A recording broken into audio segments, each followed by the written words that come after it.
Bom dia, irmãos. Irmãos, eu conversei com o Cleiton de ontem para hoje e eu tomei uma decisão que eu não vou partilhar sobre dinheiro, mas eu tenho no coração partilhar sobre a questão da filiação nossa em Deus. E ele é um tema, os dois textos que eu vou abrir, são dois textos que retratam a questão da batalha espiritual. Porque Satanás se levanta ferozmente contra este tema.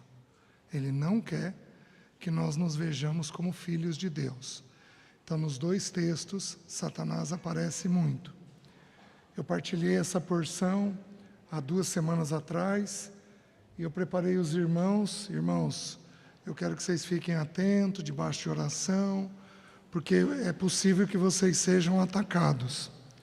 Quando eu terminei o estudo, um irmão me procurou e falou, mostrou no celular, César, ó meu filho, caiu e está dando ponto. Está no hospital agora dando ponto, no tombo que ele tomou. Então este é um tema que envolve um coração muito atento, porque Satanás, ele não deseja, eu vou explicar ao longo do estudo, para os irmãos o porquê disso. Satanás não quer que esse tema seja partilhado. Então, vamos ter um pouquinho mais de oração. Aí de 2 em 2, 3 em 3, vamos colocar nossas vidas, a vida das crianças, nossos carros, as viagens que nós vamos fazer. Vamos colocar tudo diante do Senhor para que o Senhor nos guarde. Vamos lá? Curva a sua cabeça, vamos levantar um clamor, todos nós ao Senhor. Ó Espírito Santo de Deus, vem sobre o teu povo, em nome de Jesus, vem sobre o teu povo, dá-nos da tua graça, da tua sabedoria, ajuda-nos a discernir o teu caminho, vem sobre o teu povo, precisamos do Senhor, nós nos sujeitamos a Ti e resistimos a Satanás, guardamos as crianças, os professores, guardamos a nossa vida, nossa saúde, esse ambiente, nossos carros, a viagem de volta. Pedimos a Tua graça e o Teu cuidado, porque só o Senhor é poderoso para cuidar de nós. Por isso, vem sobre nós, em nome de Jesus, o motorista de cada carro, vem com o Teu poder, guardando as nossas vidas, Senhor. Precisamos do Senhor, por isso pedimos a Tua graça, a Tua ajuda, o Teu socorro e o Teu favor, Pai. Nós oramos, Senhor. Aleluias. Senhor, nós sujeitamos as nossas vidas, dos nossos filhos, dos nossos parentes, dos amigos, sujeitamos tudo a Ti. Pedimos em nome de Jesus que a nossa vida seja encontrada oculta em Cristo. Que Satanás não toque nenhum de nós. Em nome de Jesus.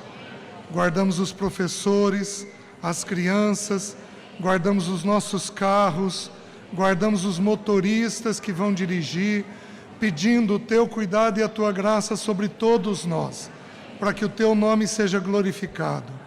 E, Senhor, levanta-te no nosso meio, em nome de Jesus. Amém. Amém. Vamos ler as 2 porções que eu quero partilhar com vocês. A voz de Deus Pai veio a Deus Filho em 3 ocasiões nas Escrituras. 2 delas foram ouvidas, entendidas, não apenas pelo Senhor, mas também pelos outros, e uma delas foi clara apenas para o Senhor Jesus. Os irmãos, os discípulos, entenderam como se fosse um trovão. Eles não discerniram a voz de Deus naquela 3ª ocasião. Deixe-me ler as porções para os irmãos. Mateus, capítulo 3, um texto muito conhecido, diz assim: por esse tempo, Mateus 3,13, por esse tempo, Dirigiu-se Jesus da Galiléia para o Jordão, a fim de que João o batizasse. Ele, porém, o dissuadia, dizendo: Eu é que preciso ser batizado por ti, e tu vens a mim? Mas Jesus lhe respondeu: Deixa por enquanto, porque assim nos convém cumprir toda a justiça. Então ele o admitiu. Batizado Jesus, saiu logo da água, e eis que se lhe abriram os céus, e viu o Espírito de Deus descendo como pomba, vindo sobre ele. E eis uma voz dos céus que dizia: Este é meu Filho amado, em quem me comprazo. A seguir, foi Jesus levado pelo Espírito ao deserto para ser tentado pelo diabo. E depois de jejuar 40 dias e 40 noites, teve fome. Então, o tentador, aproximando-se, lhe disse: Se és o Filho de Deus, manda que estas pedras se transformem em pães. Jesus, porém, respondeu: Está escrito: Não só de pão viverá o homem, mas de toda palavra que procede da boca de Deus. Então o diabo levou a cidade santa, colocou-o sobre o pináculo do templo e lhe disse: Se és filho de Deus, atira-te abaixo, porque está escrito: Aos seus anjos ordenará a teu respeito que te guardem, e eles te susterão nas suas mãos, para não tropeçares em alguma pedra. Respondeu-lhe Jesus: Também está escrito: Não tentarás o Senhor teu Deus. Levou ainda o diabo a um monte muito alto, mostrou-lhe todos os reinos do mundo e a glória deles, e lhe disse: Tudo isso te darei, se prostrado me adorares. Então Jesus lhe ordenou: Retira-te, Satanás, porque está escrito: Ao Senhor teu Deus adorarás, e só a Ele darás culto. Com isso, o deixou o diabo, e eis que vieram anjos e o serviam. Mateus, capítulo 17. O Monte da Transfiguração.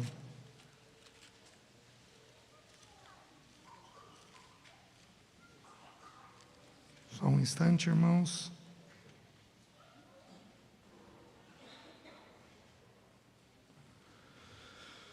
Mateus capítulo 17, o texto diz assim, versículo 1. 6 dias depois, tomou Jesus consigo a Pedro e aos irmãos Tiago e João, e os levou em particular a um alto monte, e foi transfigurado diante deles. O seu rosto resplandecia como o sol, e as suas vestes tornaram-se brancas como a luz. E eis que lhes apareceram Moisés e Elias falando com ele. Então disse Pedro a Jesus: Senhor, bom é estarmos aqui. Se queres, farei aqui 3 tendas. Uma será tua, outra para Moisés e outra para Elias. Falava ele ainda quando uma nuvem luminosa os envolveu. E eis vindo da nuvem uma voz que dizia: Este é o meu Filho amado, em quem me comprazo. A ele ouvi. Ouvindo-a, os discípulos caíram de bruços, tomados de grande medo. Aproximando-se deles, tocou-lhes Jesus, dizendo: Erguei-vos e não temais. Então eles, levantando os olhos, a ninguém viram, senão Jesus. E descendo eles do monte, ordenou-lhes Jesus: A ninguém conteis a visão, até que o Filho do Homem ressuscite dentre os mortos. Mas os discípulos o interrogaram, porque diziam: Pois os escribas ser necessário que Elias venha primeiro? Então Jesus respondeu: De fato, Elias virá e restaurará todas as coisas. Eu, porém, vos declaro que Elias já veio e não o reconheceram. Antes fizeram com ele tudo quanto quiseram. Assim também o Filho do Homem há de padecer nas mãos deles. Então os discípulos entenderam que lhes falara a respeito de João Batista. E quando chegaram para junto da multidão, aproximou-se dele um homem que se ajoelhou e disse: Senhor, compadece-te de meu filho, porque é lunático e sofre muito, pois muitas vezes cai no fogo, e outras muitas na água. Apresentei-o a teus discípulos, mas eles não puderam curá-lo. Jesus exclamou: ó geração incrédula e perversa, até quando estarei convosco? Até quando vos sofrerei? Trazei-me aqui o menino. E Jesus repreendeu o demônio, e este saiu do menino, e desde aquela hora ficou o menino curado. Então os discípulos, aproximando-se de Jesus, perguntaram em particular: por que motivo não podemos nós expulsá-lo? E ele lhes respondeu: por causa da pequenez da vossa fé.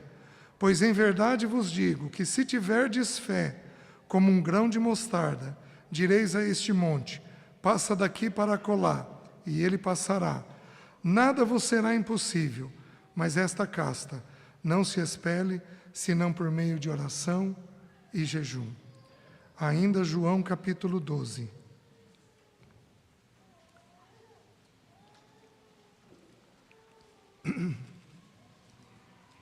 João capítulo 12.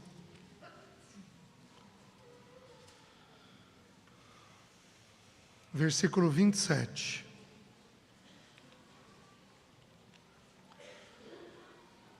Agora está angustiada a minha alma. E que direi eu? Pai, salva-me desta hora. Mas precisamente com este propósito vim para esta hora. Pai, glorifica o teu nome.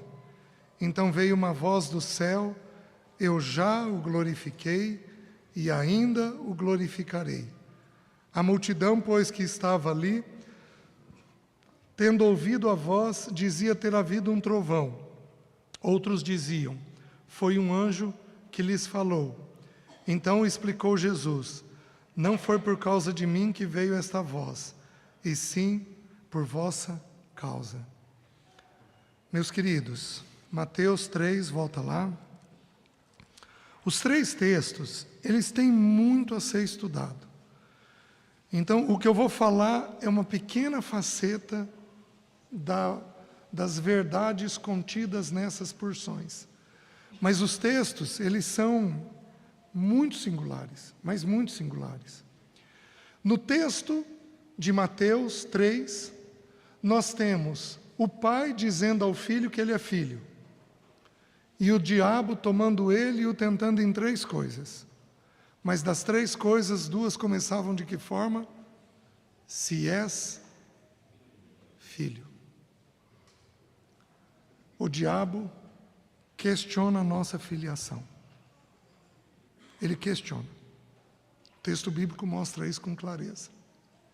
O diabo questiona a nossa filiação. Já vou explicar para os irmãos o porquê.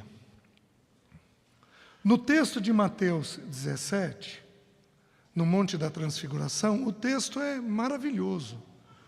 Irmãos partilhariam dele com muito mais ênfase e propriedade do que eu, mas eu tenho no coração uma ênfase.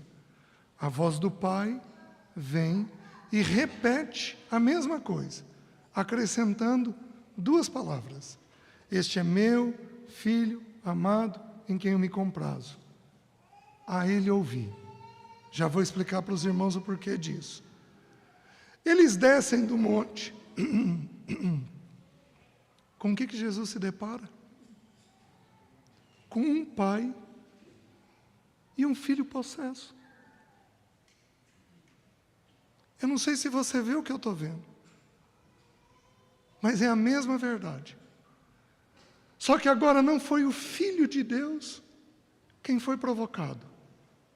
Agora são os nossos filhos quem são provocados.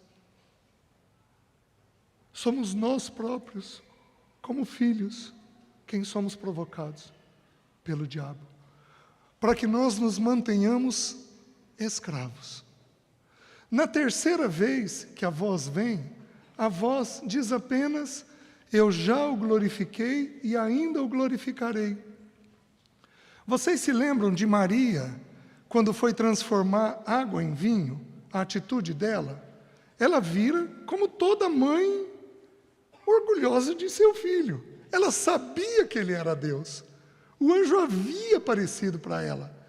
Ela sabia que na dedicação do Senhor, aquilo que foi falado quando ele foi levantado, este menino está destinado à divisão dos povos. Ela sabia quem ele era o Filho de Deus. E ela vê uma necessidade. E como qualquer mãe, o que ela faz? Filho, socorre aqui. Né? A mãe chega, ô filho, mas você é bonito, hein? Mas você é inteligente, hein? Mas você é capaz, né? Faz isso daqui para mim, porque você sabe fazer. Ela foi uma mãe como qualquer uma das irmãs aqui são. O que Jesus diz para ela? Mulher. A palavra mulher, no original grego, significa madame, senhora. É um termo profundamente respeitoso. Então, ele vira e diz assim, Jesus está iniciando o ministério dele. E ele precisa dizer para ela, eu estou saindo da condição de seu filho. E agora eu vou ser o filho do homem. O filho de Deus. Ele começa a comunicar para ela, mulher, que tenho eu contigo? E ela, entendendo isso, ela diz, fazei tudo o que ele vos disser, ela se submete a ele. A expressão de João 12 retrata aquele momento. Maria queria que Jesus fosse visto pelos homens. Mas Jesus só podia ser visto de uma forma. Quando ele fosse levantado na cruz. E quando eu for levantado, atrairei todos a mim mesmo. Então o Pai vem agora, um pouquinho antes da cruz, o Pai vem e diz, já o glorifiquei. Porque a atitude do Pai era uma atitude de quem havia já glorificado o Filho, porque ele foi em tudo obediente. Mas aí ele diz, e ainda o glorificarei, porque ele ainda seria levantado, e todos nós seríamos atraídos a este homem levantado naquela bendita cruz. Meus queridos, Satanás odeia a filiação. João 8,32 diz assim, e conhecereis a verdade, e a verdade vos libertará. O que liberta? Daí a necessidade de nós aprendermos a partilhar a verdade. A Bíblia diz, lá em 1 João 1,7, se andarmos na luz como Ele está na luz, mantemos comunhão uns com os outros, e o sangue de Jesus, seu Filho, nos purifica de todo pecado. A única forma de eu ter uma comunhão adequada com o Cleito é se houver entre nós dois verdade. Senão nós não somos unidos. O que une é verdade. Sexo é delicioso, mas não une. Serviço uns aos outros é uma coisa prazerosíssima, mas não une. O que une nas Escrituras é verdade. Então a verdade, ela tanto liberta quanto une. João 8,32 eu citei. Porém, João 8,36 diz assim, se pois o Filho vos libertar, verdadeiramente sereis livres. Queridos, presta atenção na mente do Espírito. Por que o Espírito não escreveu o que seria óbvio? Se, pois, Jesus vos libertar, verdadeiramente sereis livres. Jesus significa o Salvador. Por que o Espírito não escreveu, se, pois, o Cristo vos libertar, verdadeiramente sereis livres? Cristo significa o ungido, o Messias, aquele que veio da parte de Deus. Tem alguns irmãos que entendem que a palavra Cristo significa aquele que me dá a entrada no reino eterno.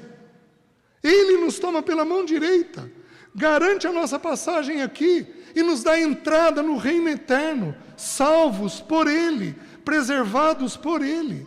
Então é maravilhoso. Mas por que o Espírito Santo não escreveu? Se pois Jesus Cristo, se pois o nosso Senhor, se pois o Senhor, aprove ao Espírito escrever, se pois o... O que o Espírito Santo está nos comunicando? No dia que você se vê como filho, acabaram os problemas. Acabaram os problemas. As lutas diminuem sensivelmente. Por quê? Porque você sabe que o Pai está cuidando de você. Você tem segurança na paternidade dele. Meus queridos, é simplesmente maravilhoso a maneira pela qual ele intervém. Eu não me lembro, foi para os jovens que eu contei a experiência de ser enterrado vivo? Foi para os jovens, né? Então vou contar para os irmãos bem rapidinho. Eu tive muitas experiências com a paternidade de Deus. Muitas, né? As primeiras ligadas à comida. Por quê? Porque Jesus teve fome. E Satanás nos questiona quando a gente tem necessidade básica. Então eu tinha 17 anos, eu me converti aos 15. Eu tinha o tamanho que eu tenho hoje. Eu andava 2 horas por dia para ir para a faculdade e voltar. E eu morria de dó do meu pai. Então eu fazia o orçamento o mais enxuto possível. E todo mês faltava dinheiro. Então eu comia no restaurante universitário. E o restaurante tinha entrado em greve. E os funcionários não conseguiram nada do que pediram. Voltaram a trabalhar. Aí eu fui comer. Eu acho que eles estavam mal-humorados. Mas eles serviram tão pouco no bandejão. Aí eu sentei, e que eu me lembre, foi a primeira oração que eu fiz considerando a paternidade de Deus. Eu orei e falei assim: Pai, que vontade de comer mais carne. Eu terminei a oração. A menina que estava do meu lado, desconhecida, virou para mim e falou assim: moça, eu não quero meu frango, você quer? E aquilo registrou. Eu não tinha noção alguma do tema da paternidade. Mas o Senhor nos dá experiências para a gente saber disso. Minha mãe era uma mulher católica, mas uma católica cheia de Deus, com reservas, com o catolicismo, cheia de Deus, quietinha, entregou a vida ao Senhor um pouco antes de morrer. Um dia, o meu filho, o André, está andando dentro da casa e evacua 60% do sangue. Imagina teu filho com 2 anos de idade, pôr para fora 60% do sangue. Aí aquele desespero. Para o pediatra, para o cirurgião pediátrico, para o exame, para a capital. Para ver o que era. 12 anos de tratamento. Foi o tratamento dele. Liguei para minha mãe chorando, feito uma criança. Minha mãe vira e diz assim: eu sabia que você ia me ligar hoje. Deus tinha falado comigo que você ia me ligar hoje. Eu já estou orando por você desde a madrugada. Paternidade de Deus, levantando pessoas para interceder por nós. Por 2 ocasiões eu não tive comida dentro de casa. Nas 2 ocasiões Deus mandou comida no dia. No dia. Quando nós não íamos ter o que cozinhar, na janta, as 2 ocasiões, Deus mandou comida. Uma vez minha mãe, de novo, mãe é mãe, né? Mandou um isopor, né? Meus pais são de uma cidade muito pequena, e meu pai tem fazenda, e ele matava boi. Naquela época que você congelava um boi inteiro no freezer. E minha mãe mandou carne, queijo, pão, mandou um isopor. Fez uma pessoa, um irmão meu, adoecer, a 500 quilômetros. Ele veio até minha mãe para pegar dinheiro, para vir no médico na cidade que eu estava, e aí ele trouxe, no dia, sem ninguém saber. Quem fez isso? Quem fez isso? O Pai. Pai significa pater, provedor, nutridor, sustentador. Meus queridos, Você, eu tenho certeza do que eu estou te dizendo, você tem experiências e mais experiências da paternidade de Deus na tua vida. Só que Satanás mantém os teus olhos cegados. Cegados. Cegados. Ele é cruel. Ele é cruel. Ele entorpece o nosso entendimento, ele nos ocupa, ele nos distrai, para que a gente não veja a boa mão favorável do nosso Deus a nós. Então nós precisamos pedir para o Senhor tirar as escamas dos nossos olhos. Mas, meus queridos, eu tive uma experiência, que foi a mais marcante, com o medo mais difícil que eu tive na vida. Eu sou filho de farmacêutico, como eu contei em algum grupo aqui. E a farmácia do meu pai era o hospital da cidade. Não tinha médico na cidade, então os doentes vinham para lá. Doente grave, o que meu pai fazia? Pegava e levava para a cidade grande. Doente grave, louco. E eu acompanhava meu pai. E desde cedo eu vi doença grave. Pum! O que eu pus na cabeça? Vou morrer de doença grave. Me converti aos 15 anos. Então eu já tive câncer no intestino, eu já tive câncer na cabeça, eu já tive ELA, eu só tenho doença grave. Acho que você entende quando eu digo eu já tive. Aqui, quem aqui já morreu de algumas doenças? Levanta a mão. Só, tem mais gente, com certeza, né? Mas eu tive uma experiência aos 11 anos de idade. Eu estava assistindo o Fantástico e apareceu a história de um cantor que tinha sido enterrado vivo. Cantor ou ator? Sérgio Cardoso. Quem se lembra? Ator. O Sérgio Cardoso, ele tinha uma doença chamada catalepsia. O que é essa doença? As funções vitais ficam tão baixas que não é auscultado. O médico não consegue perceber e a pessoa é tida por morta. O que acontece? Enterra ele. Hoje a medicina criou protocolo para que isso não ocorra. Então todo médico tem que fazer esse protocolo. Morreu, injeta água no ouvido e abre a pupila. Se a pupila mexer, é porque está vivo. Se não mexer, é porque morreu, porque é um reflexo. Então a medicina criou formas de garantir que você não enterre uma pessoa viva. O médico do Sérgio Cardoso estava na Europa. Naquela época, nós estamos falando de 50 anos atrás, naquela época não tinha o acesso a telefone que nós temos hoje. Quando ele chegou, ele ficou sabendo da morte, ele correu para o cemitério. Abriu o jazigo dele. Gente, eu tenho a cena na mente. O braço dele para fora do caixão. Eu olhei aquilo, 11 anos de idade. Meu Deus, isso acontece. Tá bom. O Fantástico, não assistam Fantástico. A Rede Globo queixa do jornalismo sensacionalista, mas eles fazem isso no Fantástico. Aquela coisa sensacionalista. Aí, eles tiveram cuidado de fazer um teatro, o cara dentro do caixão, morto, ouvindo tudo. Gente, você é enterrado vivo. Você é enterrado vivo, você é enterrado vivo, você é enterrado vivo. Tive uma crise de pânico com 11 anos de idade. Só que eu era tímido e quieto. Fiquei quieto. Não falei para os meus pais. Fiquei dos 11 aos 14 dormindo com esse medo. Só que eu sou muito prático. O que eu fiz? Pus a mão no pomo de Adão.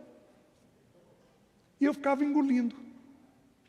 E enquanto você engole, o pomo sobe e desce. O que eu dizia para mim? Estou vivo.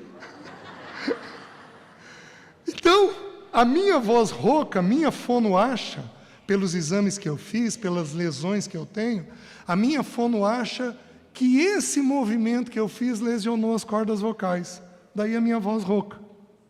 Eu me sinto como Jacó no Val do Jaboque, ferido pelo Senhor. aos 11 anos de idade. Do mesmo jeito que veio, foi embora. Me converti aos 15 anos, casei aos 22, aos 23 anos, acordo uma manhã, vou ser enterrado vivo. Vou ser enterrado vivo, vou ser enterrado vivo, vou ser enterrado vivo. Meus queridos, eu tive uma crise tão severa que eu tive que parar de atender. Eu já era psicólogo. Eu não dei conta de atender. E, meus queridos, medo é uma coisa, porque medo muda dentro da gente. Medo migra. Vou ser enterrado vivo. De repente, parou. Vou perder tudo financeiramente. De repente, parou. Não vou dar conta de sustentar a casa. De repente, parou. Vou ter um tumor na cabeça. Sabia o local. De repente, parou. Vou enlouquecer. De repente, parou. Vou me matar. 5 medos. Aquele desespero dentro de mim. Aí, só que o que eu fazia? Desde o meu primeiro ano de conversão, eu leio a Bíblia pelo menos uma vez por ano. No meu devocional naqueles dias, eu estava lendo Lamentações de Jeremias. Lamentações de Jeremias tem uma porção dele que o versículo diz assim: da mais profunda cova me lembrei do meu Senhor. Jeremias teve uma ocasião que o povo cansou tanto da fala dele, porque ele pregou 30 anos a mesma mensagem, que o povo colocou ele numa cisterna vazia, com barro, mas uma cisterna vazia. Então o que houve com ele? Aquele lugar, aquela cisterna, virou um sepulcro. Da mais profunda cova, me lembrei do meu Senhor. Eu li o versículo saltou dentro de mim. Aí o Espírito começou a ministrar. César, eu sou seu Deus aqui nessa terra. Senhor, o Senhor é o meu Deus e o meu Pai. O Senhor cuida de mim. César, eu cuido, protejo e amparo você nessa terra. Senhor, o Senhor cuida, protege e me ampara nessa terra. Qual era a visão que eu tinha? Eu enterrado vivo em profundo desespero. Meus queridos, eu não sei quantas vezes eu fui comprar caixão com irmãos. Fui acompanhar a família. Vocês sabiam que tem caixão de vidro? Para quem tem medo. Para quem é claustrofóbico. Do que adianta? Mas enquanto está vivo, adianta. Aí eu me deparo com um caixão de vidro. Graças a Deus eu estava curado. Vocês sabiam que hoje os jazigos modernos têm lugar para saída? O medo da morte. Meus queridos, a visão que eu tinha era de eu enterrado vivo. O Senhor veio e falou o quê?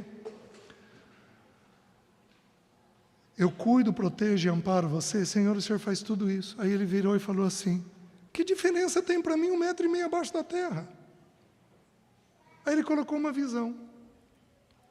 Eu enterrado, vivo, com ele. Nunca mais tive medo. Não temas, eis que estou contigo. Satanás sabe que o dia que você se vê como filho, você é um com o Pai, como Jesus é. Ele sabe que onde você for, o Pai estará. Ele sabe que o que você fizer, o Pai vai estar com você. Ele sabe que o Pai vai cuidar, proteger e amparar você o tempo todo. Ele sabe disso. Então Ele não quer que nós compreendamos a verdade da filiação. Porque senão nós somos um povo totalmente livre. Meus queridos, sem medo de errar. Tem irmãs aqui escravas da limpeza, tem irmãos escravos da sexualidade, de uma sexualidade indevida, e sabe em partes por quê? Porque você ainda tem medo de determinadas coisas. Então aquele mecanismo excessivo, aquela compulsão, compra, esporte, cuidado com o corpo, bebida, sexo, droga, tudo isso daí é uma forma de aliviar as dores que você tem. O dia que você se vê como filho, acabam as dores. E aí acaba a compulsão. Eu tive muita compulsão porque eu tinha muito medo da vida. À medida que a paternidade de Deus foi entrando e foi se assentando, os medos foram acabando e a compulsão não se fazia mais necessária. Não precisava mais compulsionar, ter um comportamento excessivo para aliviar. Pensa comigo, mulher, as irmãs aqui que têm uma obsessão pela limpeza. Você termina de limpar a casa na sexta-feira à tarde. Você senta, olha tudo limpo e diz o quê?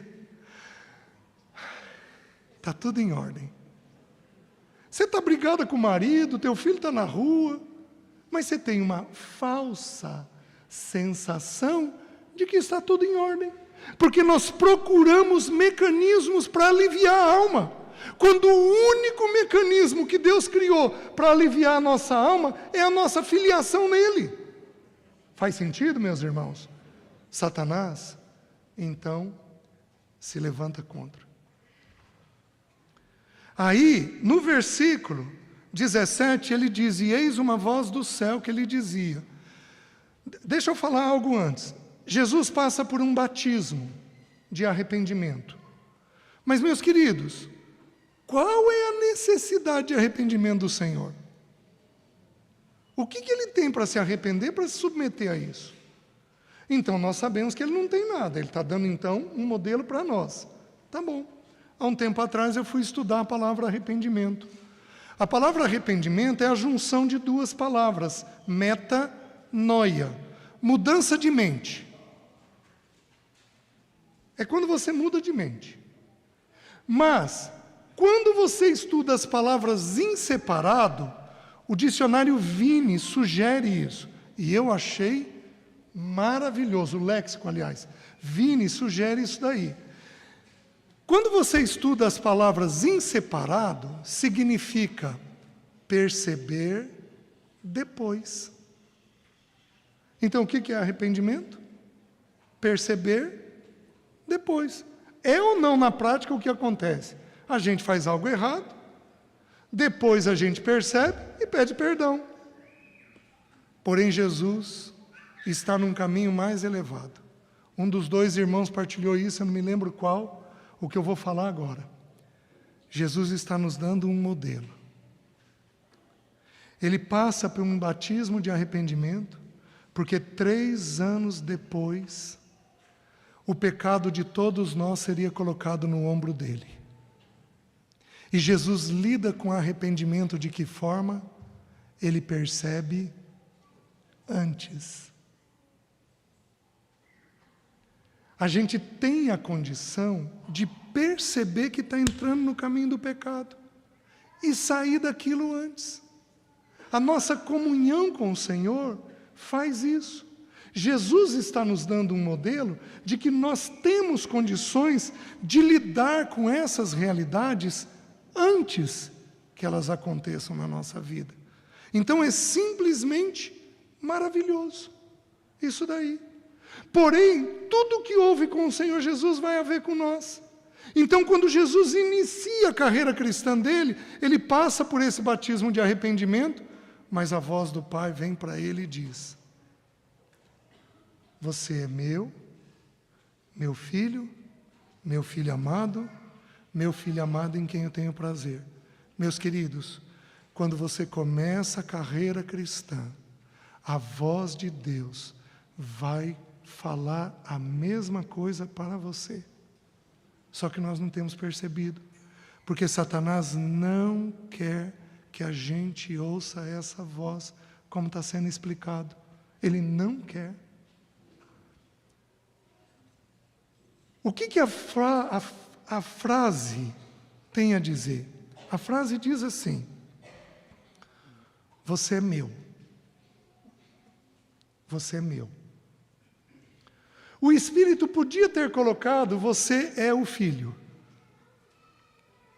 Ele colocou: você é meu Ele colocou um pronome possessivo antes. Por quê? Porque toda necessidade de todo ser humano é pertencimento. Corre aqui dentro. Deixa eu explicar para vocês. O irmão Stephen, naquele estudo dele de 1 Coríntios, quando ele estuda 1 Coríntios 1:9, ele diz o que eu vou dizer para os irmãos. Ele diz assim: fiel é Deus, o qual foste chamados à comunhão de Jesus Cristo, seu Filho, nosso Senhor. Ele diz o seguinte, que na eternidade, a Trindade estava reunida, e a Trindade, conversando entre si, decidiu incluir um quarto elemento na comunhão deles. Deus não precisa de nada, porque senão ele não seria Deus. Mas Deus é tão amoroso e tão generoso que Ele quis dividir da natureza dEle com mais alguém. Então, a Trindade decidiu criar o ser humano. Então, Deus criou o planeta Terra, formou o Éden, criou Adão do pó da terra, criou Eva, colocou os dois lá dentro e deu uma ordem. Vocês podem comer de todas as árvores, menos da árvore do conhecimento do bem e do mal. Essa foi a ordem que foi dada. Tá bom. O ser humano, ele foi criado para pertencer a esta comunhão. Para ter esta comunhão dentro de si. Então, a genética nossa é uma genética onde a nossa necessidade é o pertencimento. Você precisa pertencer a alguém. Simples o raciocínio, porque Deus criou assim. Mas para Adão e Eva participarem da comunhão com a Trindade, eles precisariam ter o que a Trindade tinha. Porque o que significa a palavra comunhão? Ter algo em comum. Digamos que eu seja atleticano e o Cleiton cruzeirense. E nós vamos viajar daqui para São Paulo. Deixa eu te fazer uma pergunta. Nós vamos ter uma boa comunhão?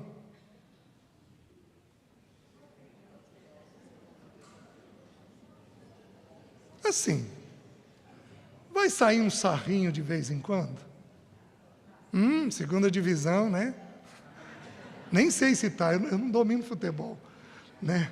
Aliás, eu entendo um pouco de futebol, porque a minha irmã Camada é apaixonada por futebol. Ela canta todos os hinos dos principais clubes. Aí eu passo o sábado e o domingo fazendo o quê? Vendo futebol. Então eu entendo um pouquinho por causa disso daí, né? A nossa comunhão não vai ser adequada, mas digamos que eu e ele sejamos cruzeirenses ou atleticanos, estou dando a possibilidade, para não discriminar ninguém.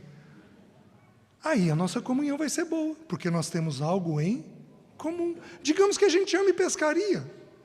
Nossa, nós vamos bater o maior papo. Digamos que a gente ame o Senhor, nós vamos bater o maior papo. Nós vamos ter uma boa comunhão. O que a Trindade tinha que Adão e Eva não tinham?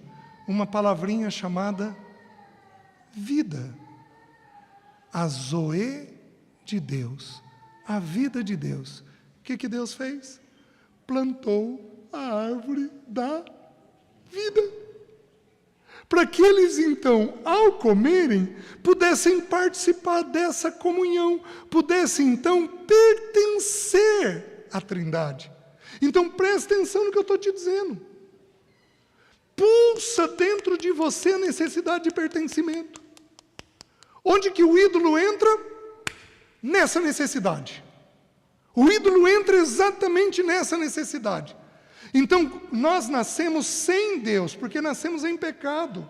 Nós nascemos com a ferramenta da comunhão morta. Nós precisamos nascer de novo para ter a comunhão com o Senhor. É assim que funciona. Então, à medida que nós não temos Deus, nós vamos ter que nos ligar a alguém. Quem é a primeira pessoa que a gente se liga? Mãe.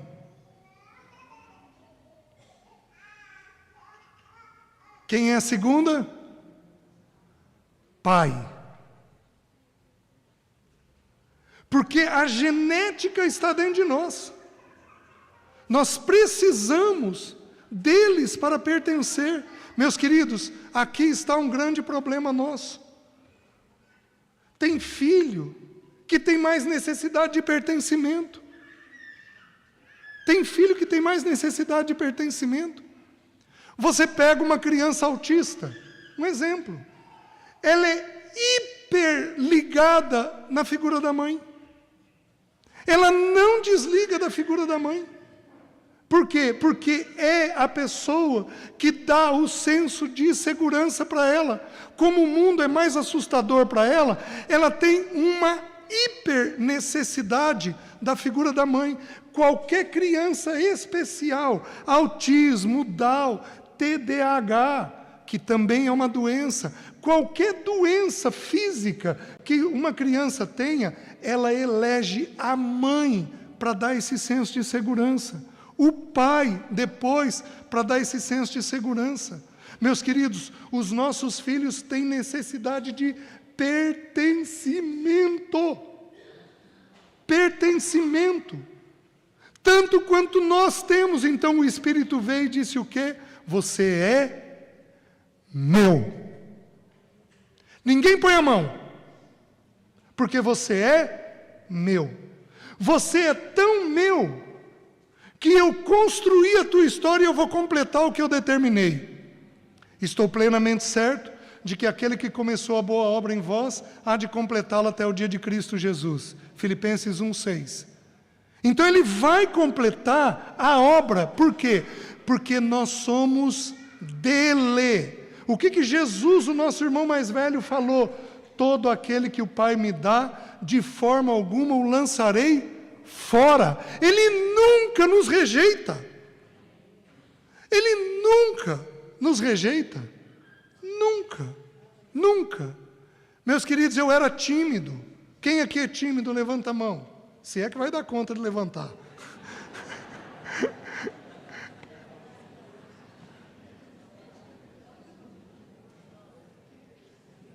Eu fui muito tímido. Então, Sara, eu tenho uma necessidade maior de pertencimento.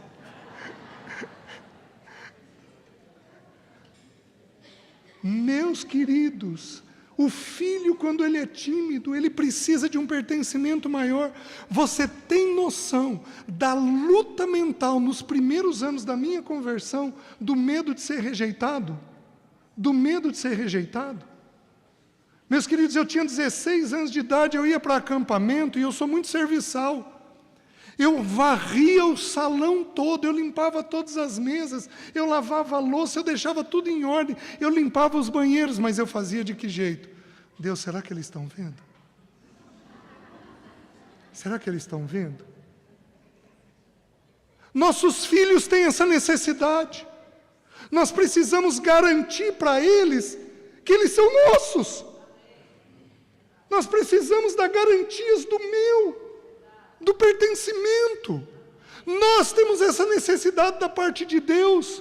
Nós temos essa necessidade da parte de Deus. Por isso nós precisamos atentar na voz do Espírito. Você é meu. Muito rapidamente, 4 coisas dão o pertencimento. Anota aí. São 4 coisas que dão o pertencimento. A primeira,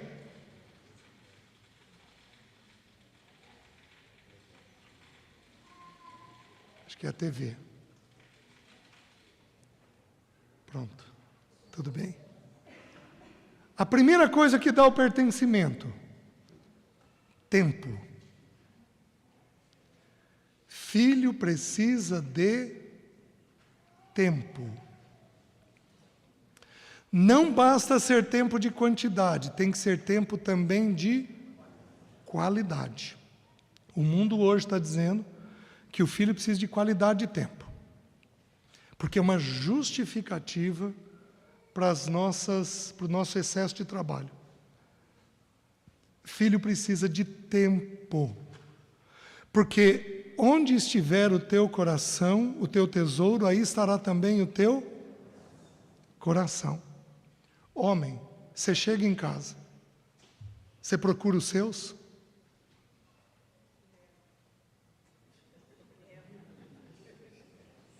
Oi? Procura o chinelo?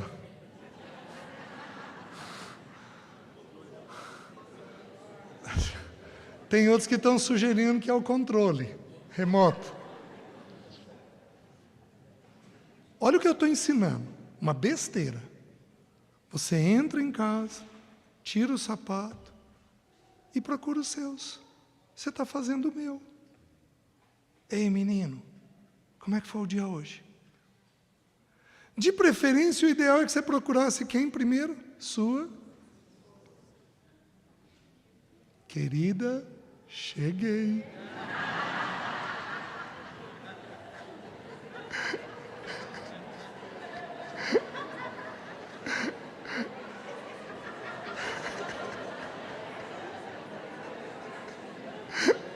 Deixa eu me cuidar, porque ontem eu criei uma bobagem aqui com as irmãs. Eu falando de sexo, eu dei uma cantada na Sara. Estava gravando. Ai, Deus do céu. Uma besteira. Eu devo ligar para a Sara, quando nós não estamos na mesma cidade, não menos que umas 6 vezes por dia. Como foi teu almoço? E os atendimentos? Como que você está?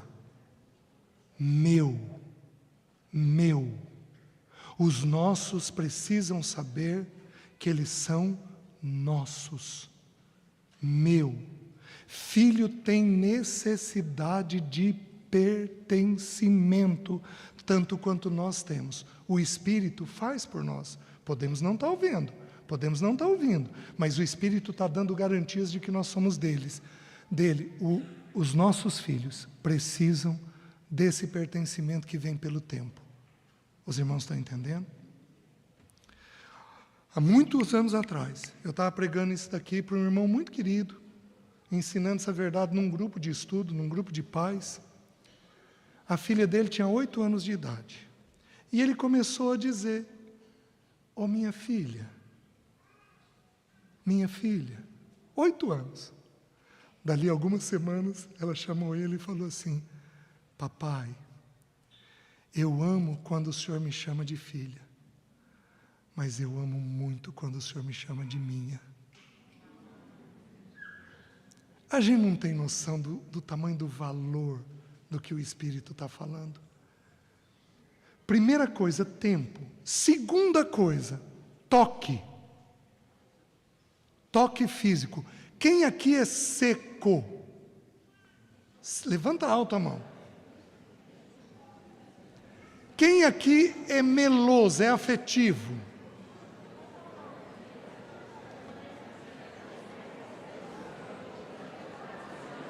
Tem alguns que estão assim, né?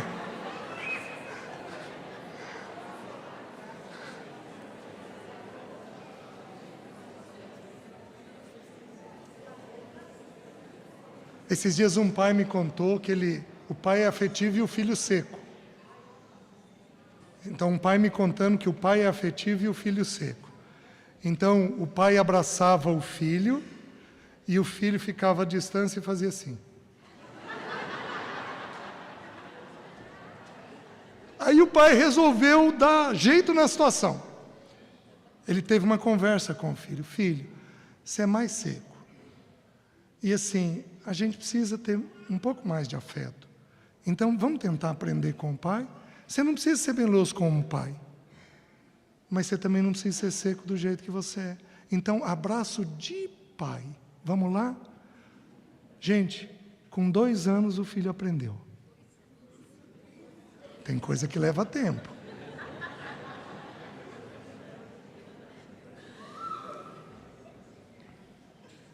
Sabe por quê? Irmão, vem aqui, por favor. Deixa eu te usar um pouquinho. A Bíblia ensina assim: ninguém jamais viu a Deus, mas o Deus unigênito que estava no seio do Pai é quem o revelou. Essa palavra seio aparece só 2 vezes. Jesus habitando no seio do Pai e João deitando no seio do Filho. A palavra seio é esse osso frontal. Onde é que o filho habitava? Dá licença, irmão.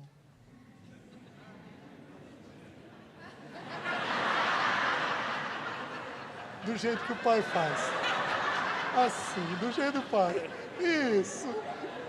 Obrigado. Você aceita ou não? Não, mais ou menos. Então, a verdade está entrando, está entrando. Daqui 2 anos eu volto. Daqui 2 anos. Você é casado? Não. É? Então eu tenho que dar instrução para tua esposa de treinar esse tempo. O ser humano tem necessidade de toque.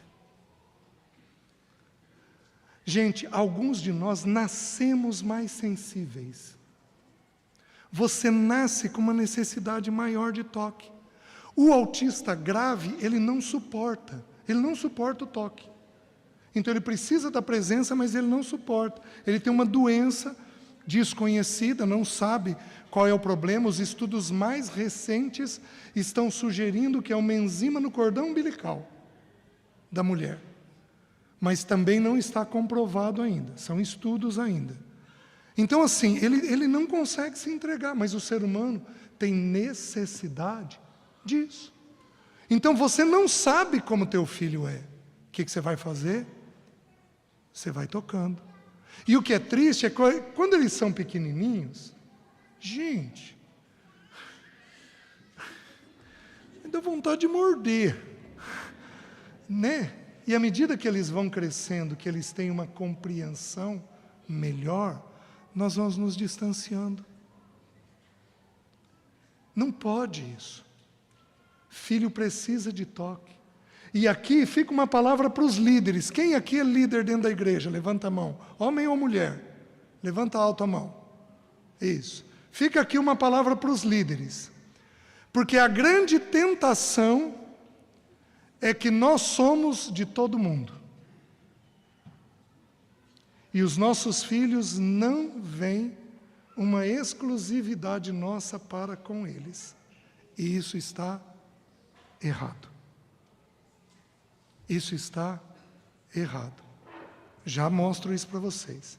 Segunda forma de pertencimento. Primeira tempo, segunda toque. Terceira forma de pertencimento. Boa conversa. Não é à toa que Jesus é o Verbo. Gente, quantas vezes você sentiu cuidado quando a palavra falou com você? Quando o filho é ouvido. Quem aqui já fez isso? Ô pai, eu posso? Não. Quem aqui já fez isso? Levanta a mão. Tá. Deixa eu perguntar para os filhos. Filhos, quantos pais fazem isso? Levanta a mão.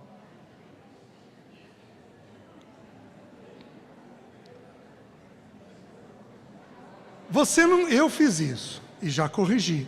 Você não consegue nem ouvir. Eu vou contar uma experiência minha com os meus filhos. Eu estava aí com alguns meses de viuvez e o André estava em casa, ainda estava na pandemia. E aí os dois cometeram um erro. Eu não me lembro exatamente, os dois. E aquilo me machucou. O que eu fiz? Esperei 2 dias até sair daqui. Quando ficou apenas aqui, aí eu virei para os dois no almoço e falei, queridos, o pai precisa falar com vocês. Eles aguardaram. Aí eu falei, Jéssica, você fez isso e isso. E querida, é quase um absurdo. Na condição que o pai está, na realidade que você está, o pai tem que fazer isso. Não pode. Você, mulher, você tem que fazer. E o André, não sei o que era, falei com ele. Mas o que me gravou? O André, os dois ficaram quietos, ficou aquele silêncio. O André tomou a palavra e falou assim, pai, que elegância, hein?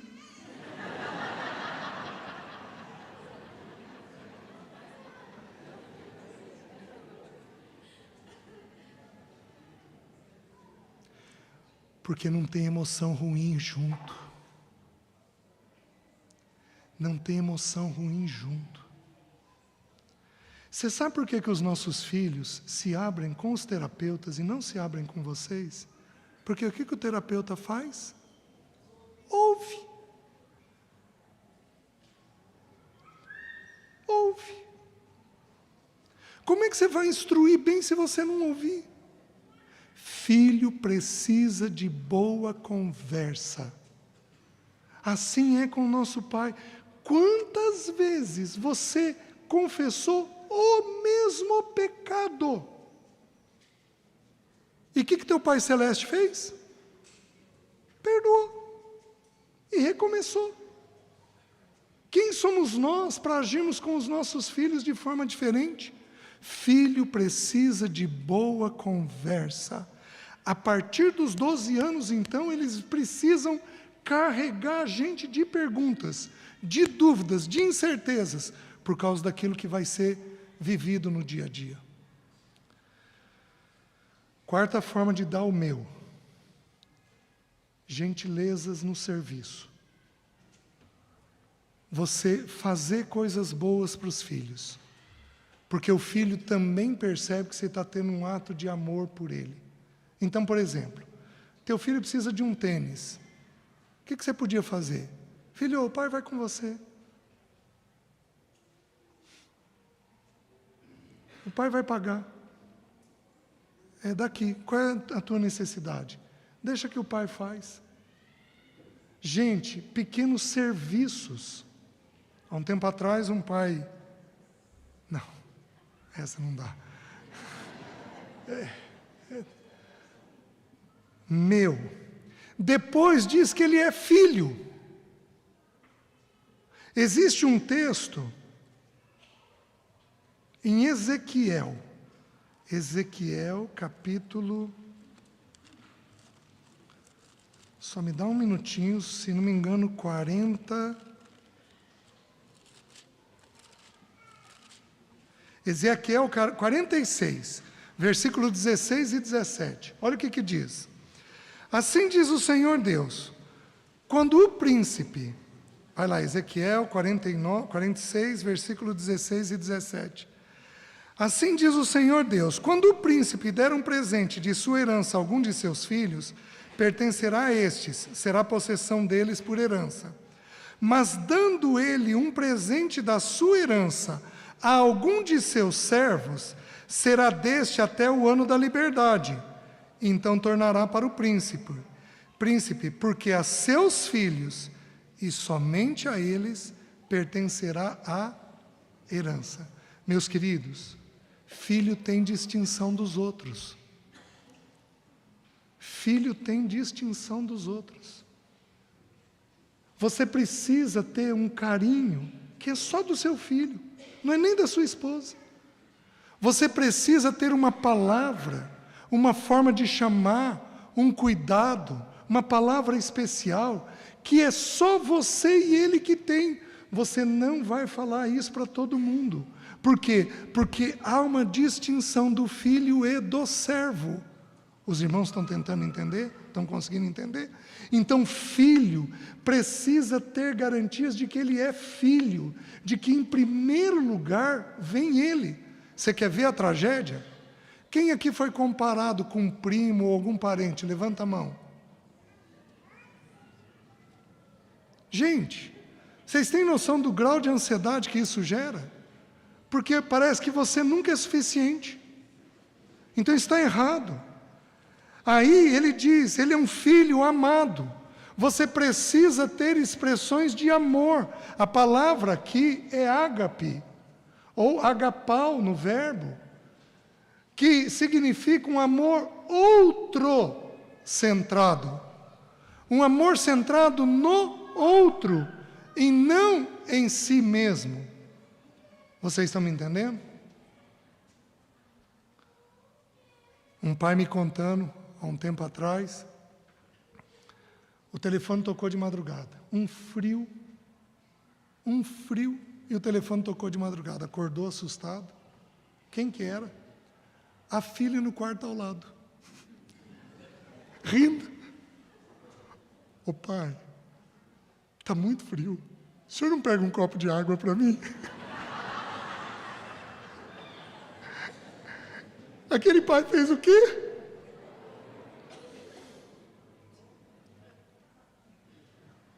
Amor é sacrificial. Filhos, por favor, vocês não vão usar isso, tá? Então, assim, nós temos que pagar um preço para amar. Amor tem que ter custo.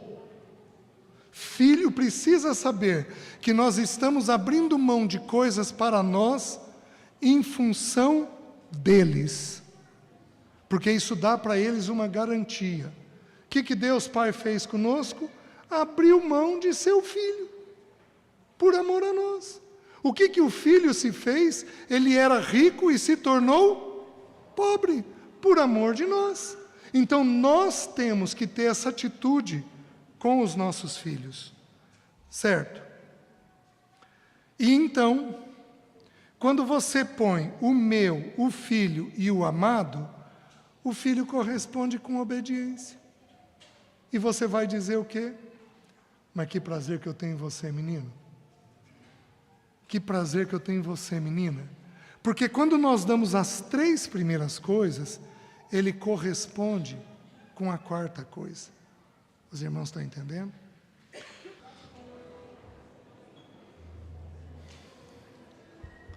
O Espírito de Deus tem dito estas verdades a você por todos os anos da tua conversão. Por que você não tem ouvido? Porque, do meu ponto de vista, Satanás consegue nos distrair. Ele consegue, inclusive, nos cegar, para que a gente não veja a paternidade de Deus. Então, uma vez que o Espírito Santo de Deus diz que nós somos filhos, o que acontece? Nós somos levados a um deserto. Olha o que o texto diz. A seguir, foi Jesus levado pelo Espírito ao deserto para ser tentado pelo diabo.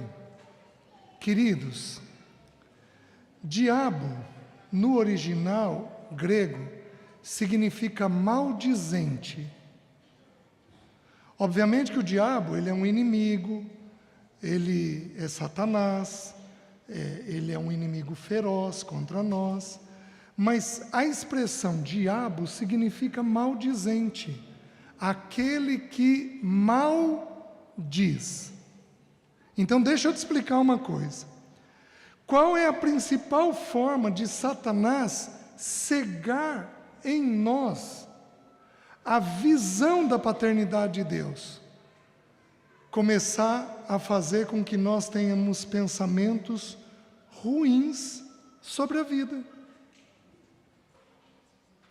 Maldizer a vida. Como se Deus não estivesse nas coisas difíceis da vida. Então, quando você fala mal de um irmão, sem ter a clareza do fato, você não tem autoridade para mexer no assunto, e você está falando mais do que você sabe, do que você viu, você está mal dizendo. Quando ele faz isso, ele consegue cegar o entendimento da paternidade. Mãe, deixa eu te fazer uma pergunta. Você cozinha todo dia para o teu filho. Todo dia, todo dia, todo dia, todo dia, todo dia. Ele já entrou na adolescência. Ele nunca tira o prato, põe na pia, tira o copo, põe na pia, e ele nunca te agradece. Qual é a sensação? Você não vai ficar triste? Meus queridos, qual vocês acham que é o sentimento de Deus Pai conosco, quando Ele faz, e a gente nunca tem gratidão por aquilo? Então, quando Satanás, ele fica levantando faltas que nós temos, é como se seu filho estivesse na mesa e falasse: nossa, bife de novo? Ele não vê a tua correria, o teu tempo, a dificuldade que você tem de fazer as coisas. Alguns anos atrás, uma irmã me procurou e falou assim: César, eu fui contratar uma cozinheira. E aí conversamos, gostei dela, e virei para ela e falei assim: tá, quanto você quer ganhar? Ela falou: depende. Eu falei: depende do quê? Depende se é com penso ou sem penso. Como assim com penso ou sem penso? Eu vou ter que pensar para cozinhar? Porque qualquer cozinheiro aqui sabe que o aspecto mais difícil de cozinhar é qual? Pensar. O filho vira e diz: nossa, mas bife de novo? Não viu a correria, não viu a dificuldade, não viu nada disso. Qual é o sentimento do pai? Tristeza. Então, quando Satanás começa a colocar, são dardos inflamados que ele joga na nossa mente. Ele começa a colocar pensamentos de falta, de problema, de coisa ruim no dia a dia.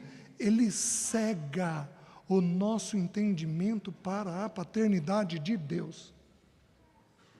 Os irmãos estão conseguindo entender? Porque se Deus é Pai, Ele é provedor, nutridor, sustentador. Te falta algo? Não. Não. Mas qual é o entendimento teu? De que falta. Então ele consegue, através disso, roubar a compreensão da paternidade que nós temos. Porque ele maldiz. Um texto que se encaixa muito bem nisso daí, é quando ali em Mateus 6, deixa eu só confirmar o versículo 22, diz assim: são os olhos a lâmpada do corpo. Se os teus olhos forem bons, todo o teu corpo será luminoso. Mas se os teus olhos forem maus, todo o teu corpo estará em trevas. Caso a luz que há em ti sejam trevas, que grandes trevas serão. O que é olho bom e olho mau? Eu sempre entendi, até alguns anos atrás, que olho bom é a pessoa que é uma pessoa feliz, alegre, grata, é uma pessoa que olha as coisas assim. E olho mau é aquela pessoa ácida, difícil, queixosa, negativa. Mas, meus queridos, o que é um olho bom e um olho mau? Olho bom é enxergar da perspectiva de Deus. Olho mau é enxergar da nossa perspectiva. E caso a luz que há em ti sejam trevas, caso você veja da sua perspectiva e acha que você está cheio de razão, que grandes trevas serão. Então, na nossa luta contra o diabo, porque lembra que nós celebramos uma festa no deserto. Já foi citado o texto para vocês, Êxodo 5:1. Deixa sair o meu povo para que me celebre uma festa no deserto. Lembra que na adversidade do deserto, Satanás vai conseguir questionar as coisas em nós. E a primeira estratégia dele é jogar dardos inflamados na nossa mente para que a gente enxergue as coisas de uma perspectiva humana e não da perspectiva de Deus.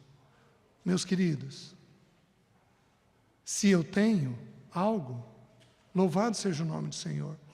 Se eu não tenho, louvado seja o nome do Senhor, porque eu não preciso.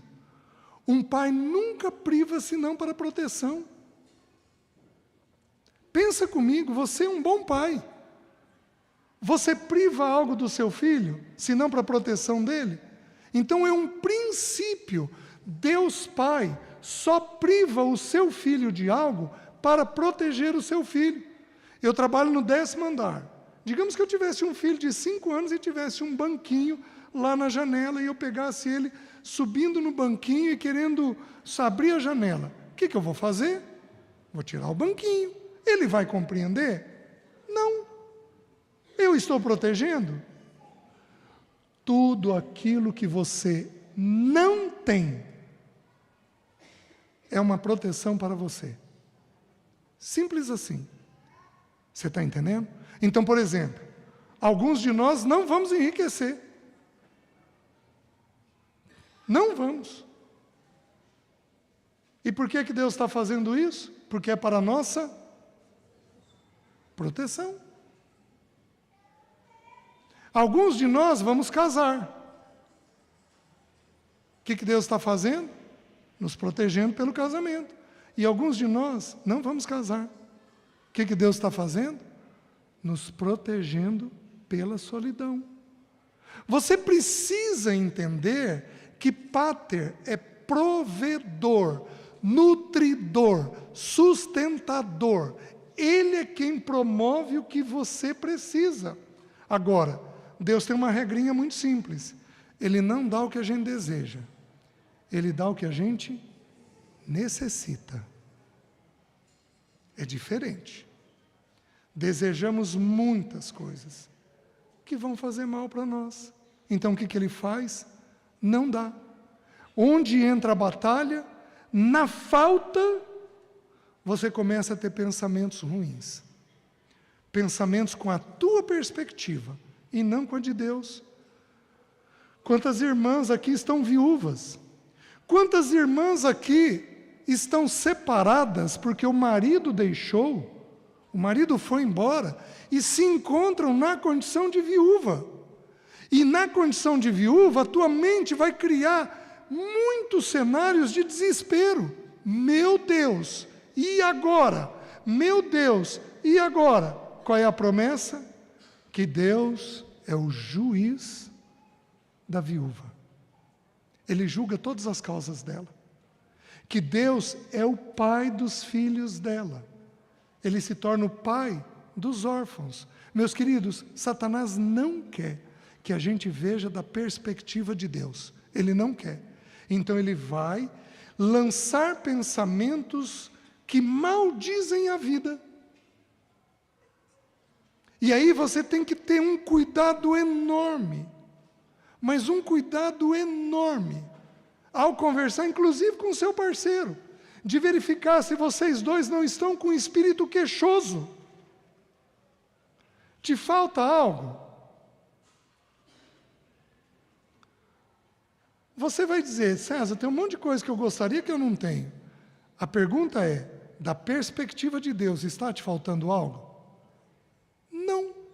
Então por que a queixa? Eu, particularmente, a Bíblia não diz isso com clareza. É um entendimento meu. Eu acho que nada entristece mais o coração de Deus do que um filho queixoso ou ingrato. Nada. Deus não deixa de fazer. Lembra dos 10 leprosos? Jesus sabia que um ia voltar para agradecer.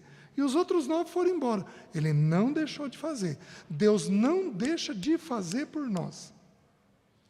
Tempo atrás, eu estava, muitos anos atrás, com o irmão Alan, aquele irmão que pregou o texto de Coríntios, que o Senhor me trouxe ao arrependimento.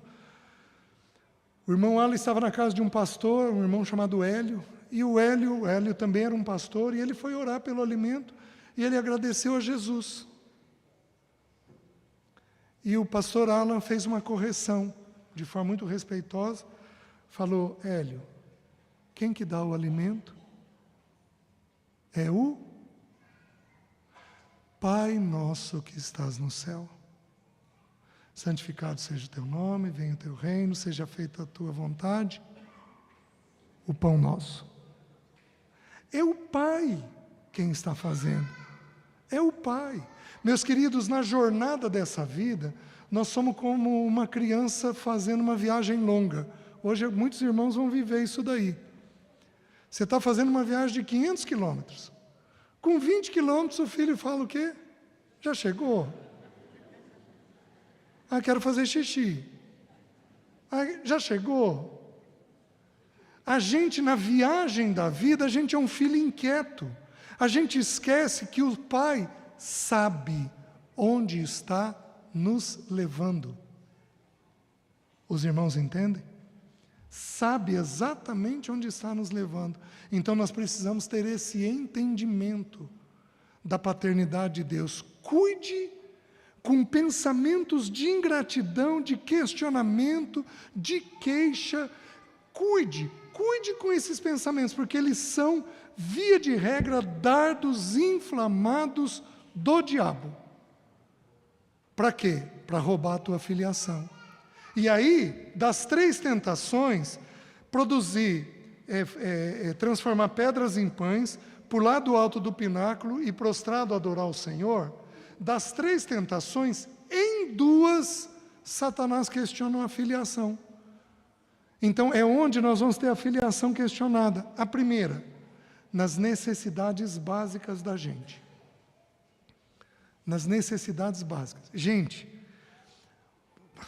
o Senhor é muito gentil. Eu estava aí no 2º ano de viuvez e eu tinha deixado o meu apartamento para ir morar num outro apartamento. Naquela ocasião, a minha primeira esposa, doente, ela não deu conta de ficar no apartamento. Nós tivemos que mudar. E eu aluguei o meu apartamento para um irmão que tinha câncer. E esse irmão, combinado entre nós, eu falei para ele: irmão, você calcula o reajuste, você mesmo aplica. Ele fez o 1º ano, no 2º ano eu vi que ele não fez. Passou 1 mês, 2 meses, 3 meses, 4 meses, e eu decidi não ligar. No 4º mês ele me liga: César, eu precisava falar com você sobre o reajuste. Meu câncer voltou e eu estou aí com um pouco de dificuldade. Eu falei: irmão, o que você precisa? Ele falou: você podia deixar no mesmo valor? Eu falei: você não quer algo a mais? Isso é o suficiente? César, se você fizer isso, é o suficiente para mim. Tá bom, irmão, feito. Fica no mesmo valor. Eu alugava um apartamento de um irmão. Meus queridos, eu tinha dinheiro guardado, não tinha dificuldade de pagar o meu aluguel. Aí chegou a época do reajuste, mandei um e-mail: preciso calcular o reajuste, preciso que vocês me mandem. Preciso que vocês me mandem o reajuste, preciso que vocês me mandem o reajuste. Passou 3 meses. A gente vai ver, a gente vai ver, a gente vai ver. Passou 3 meses. O irmão me liga: César, sentamos aqui em família e tomamos uma decisão. Nós não vamos reajustar o teu aluguel, não. O que Deus fez comigo? Paternidade. Eu preciso ver que Ele é Pai. Chegou o início do ano, época de pagar o IPTU. Falei: quer saber de uma coisa? Vou pagar o IPTU do meu apartamento para o irmão não ter que pagar. Fui lá e paguei. Aí eu tinha que pagar do apartamento que eu alugava. Irmão, me manda o valor do IPTU, me manda o valor do IPTU, me manda o valor do IPTU. Passou 2 meses, ele me ligou: César, conversamos aqui em família e decidimos não cobrar o IPTU de você. Quem fez isso? Paternidade. Deus tem sido teu pai em muitas coisas e Satanás tem conseguido te cegar. Meu irmão, é urgente essa batalha espiritual. Porque quando você vê o cuidado que o pai tem tido com você, você vai começar a ser plenamente livre, e Satanás não quer, porque ele é senhor da escravidão, inclusive do povo de Deus, se o povo permitir. Então nós precisamos ter essa mente preservada nele, e aí a primeira área que ele vai usar são as necessidades básicas. Então Jesus teve fome, Satanás falou o quê? Se és filho, você acha que você ia passar por isso? Para com isso. Então Satanás sugere que quando nós temos necessidade de coisa básica, nós não estamos sendo filhos de Deus. E meus queridos, isso não é uma verdade. Você não tem condições de ver um milagre da parte de Deus se não houver necessidade. Presta atenção. Deus precisa criar uma necessidade para Ele poder intervir ou com um sinal ou com um milagre. E aí a tua fé ser renovada nele. Mas para isso tem que ter necessidade. Então nós não nos assustamos com as necessidades, porque a necessidade é uma ocasião que nós temos de ver a boa mão e a boa intervenção de Deus. Vocês estão entendendo? Então é onde ele vem e tenta. Mas tem uma segunda tentação: pular do alto do pináculo. O alto do pináculo tem 138 metros. A catedral em Maringá, Maringá tem uma catedral muito bonita, é um cone. A ponta da cruz em cima da catedral corresponde a 130 metros. Então, o pináculo tem 8 metros a mais que a catedral de Maringá. É um monstro aquilo. 138 metros dividido por 3, nós estamos falando de um prédio de quanto? Nós estamos falando de 10, 30 dá 90, sobram 48, 43 andares, um prédio altíssimo. A cultura judaica dizia o seguinte, que quem pulasse do alto do pináculo e chegasse embaixo vivo, seria reconhecido como rei, como Messias. Então Satanás faz o quê? Busca aceitação. Qual é a necessidade que passa dentro de nós? Pertencimento, aceitação. Busca aceitação. Aí, meninas, vocês vão ser tentadas a namorar um ímpio. Porque o teu pai não te abraça do jeito que precisaria te abraçar. Mas, nossa, ele é tão gentil, ele é tão carinhoso. Pode ser que seja, porque tem alguns que são, mas também pode ter um monte de interesse indevido. Aí Satanás nos tenta a buscarmos uma aceitação. Quantos aqui não entram num mestrado, num doutorado para ter aceitação? Quantos não entram num emprego para ter aceitação? Quantos não entram numa sociedade para ter uma aceitação? Quantos não fazem um negócio que não teriam condições de fazer para terem uma aceitação diferente? Meus queridos, Satanás nos tenta para nós sermos aceitos de um jeito indevido. Só que qual é a beleza da palavra? O que significa a palavra graça? A aceitação. Nós já fomos aceitos. Mas Satanás fica nos tentando para a gente ter aceitação da parte de alguém. Para ter isso da parte de alguém.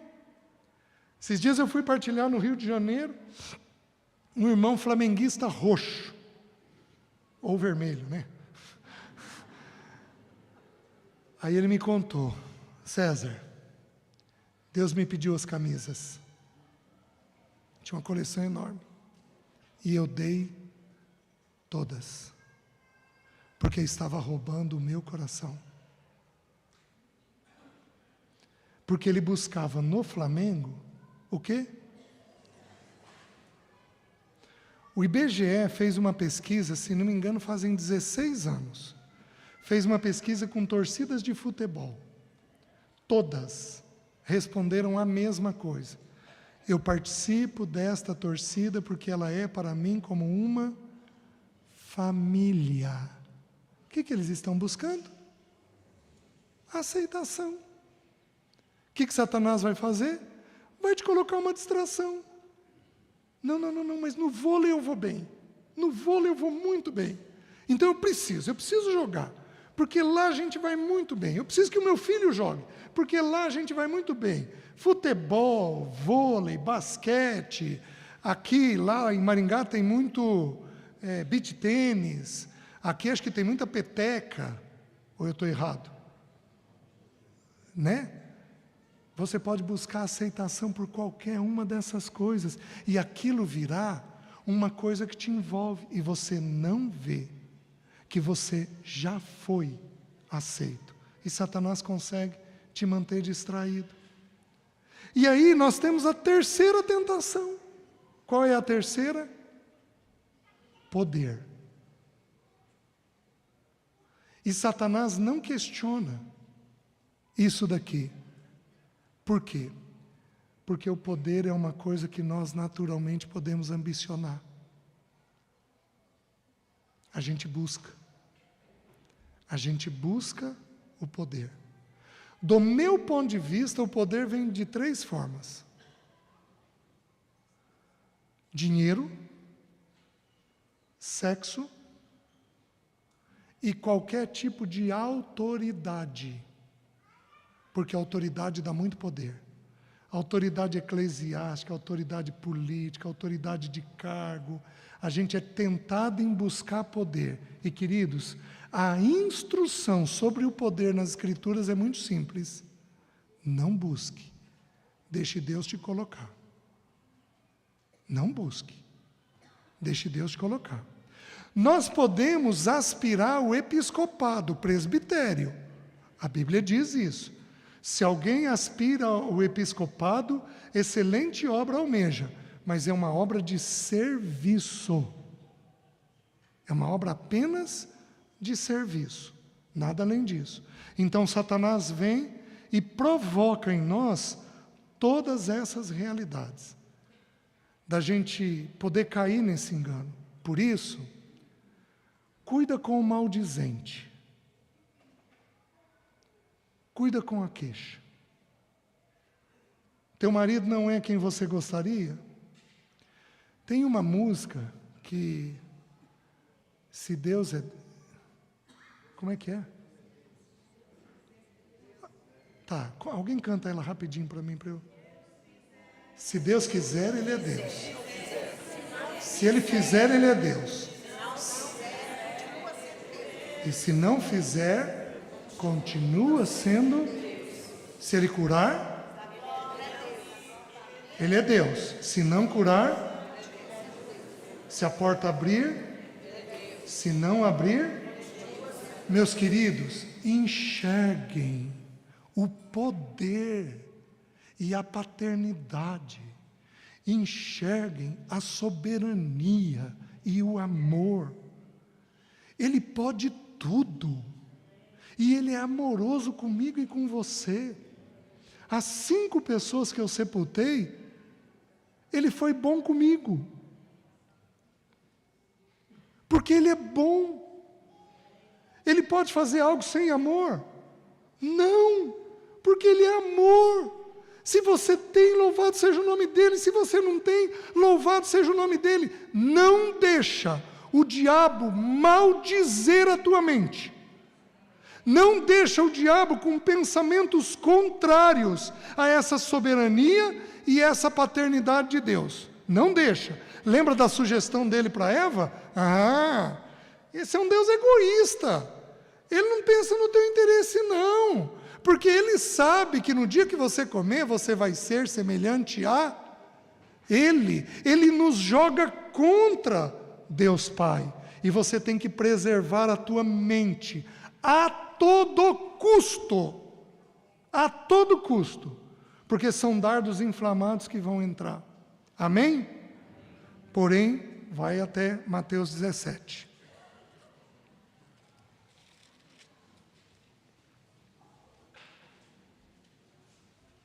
Então ali Jesus como filho foi tentado. Agora foi o filho de um filho. Então o que eu estou falando? Eu estou falando dos nossos filhos. Satanás, ele é sujo, ele é cruel, ele veio para roubar, matar e destruir. Ele veio exatamente para tudo isso daqui. Satanás, ele é terrível. Então o que ele vai fazer? Quando ele vê que ele não encontra espaço para te tentar nos seus pecados, ele vai mirar nossos filhos. Ele vai mirar nossos filhos. À medida que ele vê que nós vamos avançando no Senhor e que ele não encontra espaço nem em nós, nem em nossas esposas, o que ele faz? Ele mira os nossos filhos. E à medida que mira os nossos filhos, ele vai trazendo destruição, tentando trazer destruição para casa. Esse é o ensino. Eu vou contar uma experiência minha. O André devia ter uns 2 para 3 anos de idade, e eu tinha feito uma rodada de confissões para Leci. Então abri meu coração, confessei tudo e colocamos tudo em ordem. Chegamos da reunião da igreja. Minha porta tinha 3 chaves. 2 tetra e a chave do meio. Eu vou fechar a chave de cima. O Espírito fala comigo. Ore para que Satanás não te incomode dentro da sua casa. Eu falei, coisa minha. Segunda chave. Ore para que Satanás não te incomode dentro da sua casa. Como que eu penso? Terceira chave. Ore para que Satanás não te incomode dentro da sua casa. Aí eu cedi e orei, ali na porta. Senhor, eu estou guardando minha casa. Satanás não tem espaço aqui dentro, ele não pode entrar aqui dentro. Porque quem habita aqui é o teu povo. É o Senhor quem habita aqui. Eu protejo essa casa todinha, eu, minha esposa, meu filho, estamos debaixo do teu cuidado. Tá bom, fiz a oração. Dali 20 minutos vem o André. Papai, papai, papai. Au, au. Au, au. Nós não tínhamos bichinho de pelúcia, não tínhamos animal dentro de casa. Eu falei, au, au onde, filho? Leva o papai. Ele me levou no meu quarto. Eu morava no 4º andar. Eu falei, onde está o au, au? Ele apontou para a janela. Eu falei, do lado de dentro ou do lado de fora? Do lado de fora. Ele teve uma visão espiritual. Foi um ataque espiritual contra ele, porque eu tinha me consagrado. Os irmãos entendem? Quantas vezes eu tive que orar? 3. Na terceira vez, levei o André de novo no meu quarto. Você está vendo o au-au? Não. Aí levei ele até a janela. Cadê o au-au? Ele mostrou, na rua. 4º andar. Queridos, eu sou muito lúcido com as questões espirituais. Muito. O que é do corpo é do corpo, o que é da alma é da alma, o que é do espírito é do espírito. Satanás, quando a voz do Pai for levantada dentro de você, você terá uma batalha espiritual. Ou dirigida a você, ou dirigida ao seu parceiro, ou dirigida a seus filhos. E o que você vai precisar fazer? Essa casta não se expele, senão por meio de jejum e oração. Então, momentos de consagração são momentos em que Satanás desce a nós enfurecido. Enfurecido, porque ele sabe que o nosso coração está fechando para as estratégias dele. Ele não quer. Queridos, eu avançar significa que a Sara vai avançar, significa que os nossos filhos vão avançar. Ele não quer, são 5 pessoas que vão avançar. Ele não quer o avanço nosso. Então ele levanta estratégias e mais estratégias, e tudo começa com ele maldizendo na tua mente. Quem aqui hoje pensou mal de alguém?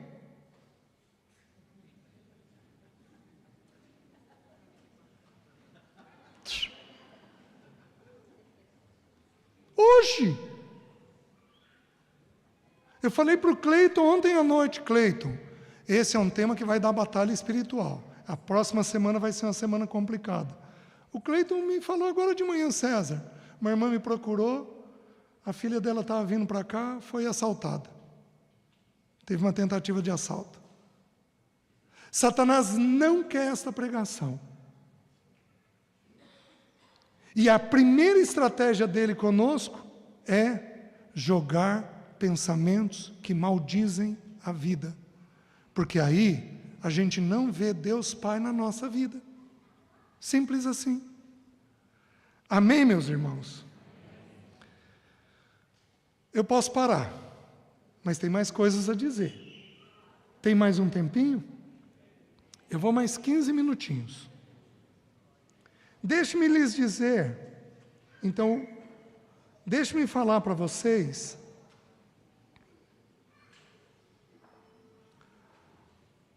algumas atitudes que nós temos e como é que os filhos interpretam isso. Mateus capítulo 5, versículo 19, Jesus diz assim: o filho nada pode fazer por si mesmo, senão somente aquilo que vir fazer o pai. Porque tudo quanto este vir fazer, o filho também semelhantemente o faz. João 5,19, certo? Então, o Filho de Deus faz o que ele vê o Pai fazendo.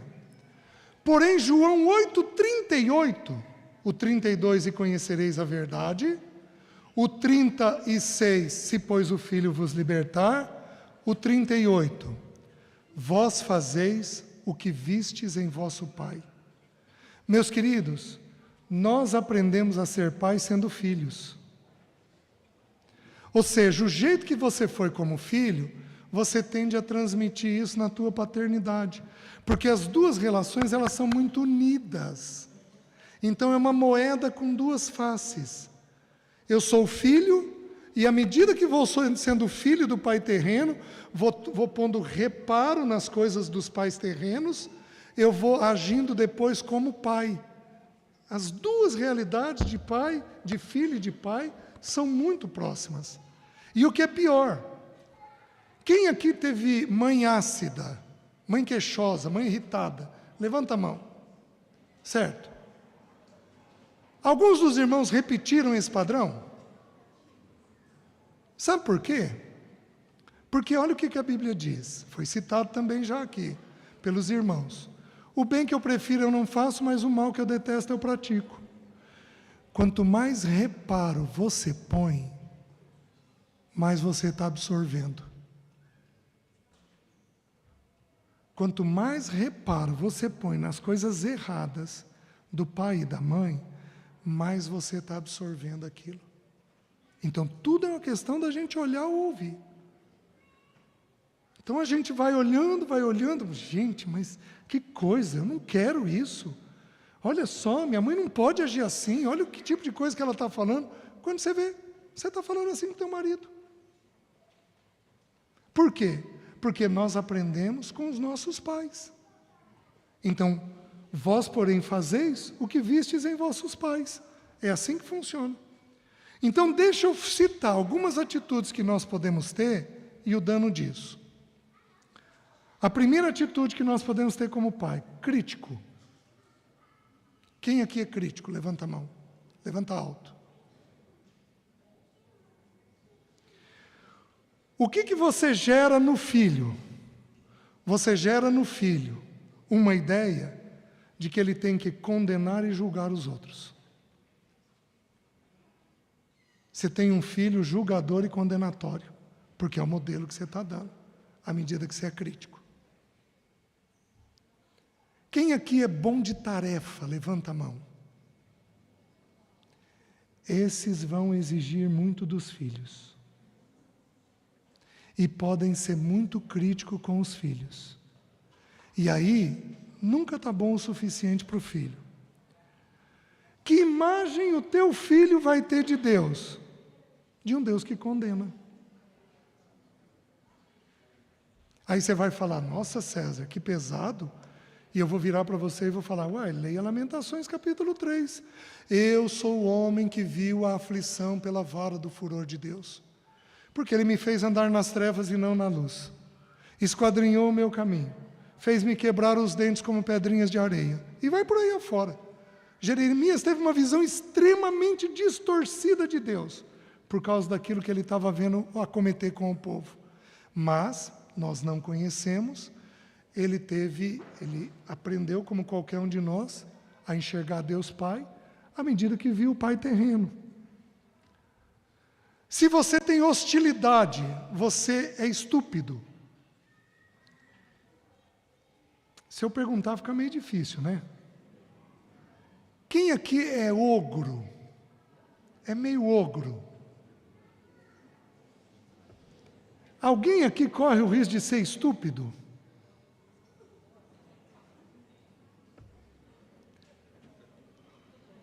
O que você produz no seu filho? Mágoa, revolta e até ódio.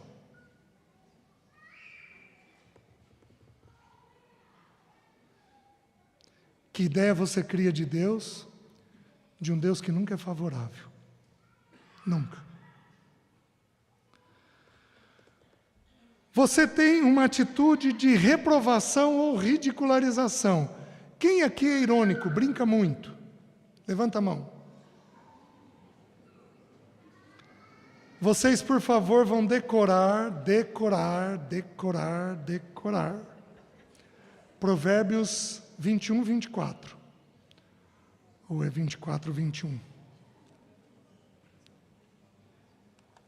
Só um instante. 21, 24. Quanto ao soberbo e presumido, o zombador é o seu nome. Procede com indignação e arrogância. A pessoa é soberba, é presumida, é zombadora, é indignada e é arrogante. Só que o jeito que aparece é na brincadeira. E vocês também vão decorar Provérbios 26, ou é 27? Desculpem, irmãos, a mente vai começando a cansar. Provérbios 26, 18 e 19. Como o louco que lança flecha, fogo e morte, então a pessoa é tola, é insensata, traduzido por louco, e ela está lançando flecha, fogo e morte. É o homem que diz, fiz isso por brincadeira. Ai não, querida, é brincadeira do pai. Brincadeira é uma faca de 2 gumes. Machuca. Eu, quando gosto de alguém, eu brinco. Então, uma vez eu estava fazendo uma pós-graduação, e eu sentei junto com 2 irmãs, uma esposa de pastor, a esposa do Glênio, lá de Londrina, e uma irmã muito querida. E todos nós casados, com filhos, e foram 2 anos, e a gente sentava junto, e a gente ouvia umas bobagens tão grandes, apesar de ser um curso cristão, mas umas bobagens tão grandes que escapava uma brincadeira ou outra. E quando eu gosto de alguém, eu brinco. Um dia, faltando alguns meses para completar, essa mulher vira para mim, não a esposa do pastor, a outra, vira para mim e diz assim, por que você está zombando tanto de mim? Que graça que você achou em mim? Tomei um susto. Aí esperei chegar ao intervalo, chamei ela e expliquei o que eu estou explicando. Ó, querida, quando eu gosto de alguém, eu brinco. Então, não tem nada a ver com você. Foi o suficiente para resolver a situação. Mas eu lembrei que brincadeira é uma espada de 2 gumes. Ela pode ser mal interpretada. Tem pai ou mãe que faz isso, que reprova ou ridiculariza o filho. O que ocorre com o filho? Ele fica tímido, inseguro, ou ele tem pensamentos de culpa? Tímido, inseguro ou pensamentos de culpa? Que imagem ele faz de Deus? Um Deus que dá aos outros e não a si. Muito parecido com o anterior. Quando você priva o filho de algo, você tem condições de dar e não dá. Os avarentos privam financeiramente. Os secos privam de afeto. Meus queridos, é tão interessante, a pobreza não traumatiza. A privação da pobreza não traumatiza, sabe por quê? Porque Deus falou assim, que Ele criou o pobre e Ele criou o rico. Deus não cria para traumatizar. Agora, quando você tem condições de dar algo e não dá, você priva. Isso marca. Isso vai marcar. Então, nós temos aqui pais que abraçam um filho e não abraçam outro. Nós temos aqui pais que dão uma coisa para um filho e não dá para o outro. Nós temos pais que não dão para nenhum deles, nem para filho, nem para filha. Não dá para ninguém. Ele tem condições e simplesmente não faz. O que a privação de um filho faz? Você leva o filho a manipular e tirar vantagem. Você leva um filho a manipular e tirar vantagem. Uma coisa impressionante. Que imagem que você constrói de Deus na vida dessa pessoa? Um Deus que é obrigado a me dar coisas. Aí nós entramos no Evangelho da prosperidade. Então, muitos irmãos, alguns irmãos mesmo, nascidos de novo, enveredam por esse Evangelho porque dentro de si foram privados uma vida inteira. E eles aprenderam que eles precisam agora ter vantagem, ter vantagem, ter vantagem. Quando você mima seu filho, o que é mimar? É atender toda a vontade do filho. Alguma mãe aqui tem a tendência de mimar? Levanta a mão. Eu já vou fazer uma diferença entre mimar e proteger. Quando a mãe mima demais o seu filho, você torna ele egoísta. Você está preparando ele para o tempo dos fins aos avessos. Porque ele vai ser o que o tempo dos fins diz, egoísta. Filho precisa ter oposição, dificuldade. Se ele não tiver dificuldade, ele não cria musculatura emocional para enfrentar a vida. Então eu vou te dar uma regrinha, é minha, você pode jogar fora. Tudo aquilo que o filho tem condições de fazer, você não precisa mais fazer por ele. Te enquadrei? Tudo aquilo que o filho tem condições de fazer, você não precisa mais fazer por ele. Teu filho sabe amarrar a botinha? Você não precisa amarrar por ele. Obviamente, como aquele pai que levantou de madrugada e deu o copo para a filha, a gente fazer um extra, um plus, de vez em quando, não tem problema nenhum. Tem um pai que me diz que o filho já procurou falando do tênis. Um pai agora no intervalo me procurou e falou, meu filho já está falando do tênis, que é para eu dar o tênis. Né? E eu falei, rapaz, que bom, ouviu bem o Evangelho. Se você entender que ele é o certo, funciona, mudado. E você tem também alguém que não vai suportar a adversidade que Deus vai trazer para ele. E gente muito exigente. Quem aqui é perfeccionista? Quem aqui é assim? Levanta a mão alto. Esses irmãos vão ser muito exigentes com os seus filhos. Se você for muito exigente, o que vai acontecer com ele? Ele vai ser precoce. E você vai dizer, vou ter um filho mais maduro? Eu fui precoce. Eu saí de casa aos 12 anos de idade para estudar. Aos 15 eu fui morar sozinho em Curitiba para estudar, para fazer faculdade. A precocidade deixa o filho ansioso. Ele fica ansioso. Então, gente que começou a trabalhar muito cedo aqui, quem começou a trabalhar 10, 11, 12 anos de idade? Levanta a mão. Oh, quanta gente precoce. Quanta gente precoce. Desses, quantos ficaram ansiosos? Levanta a mão. Olha lá.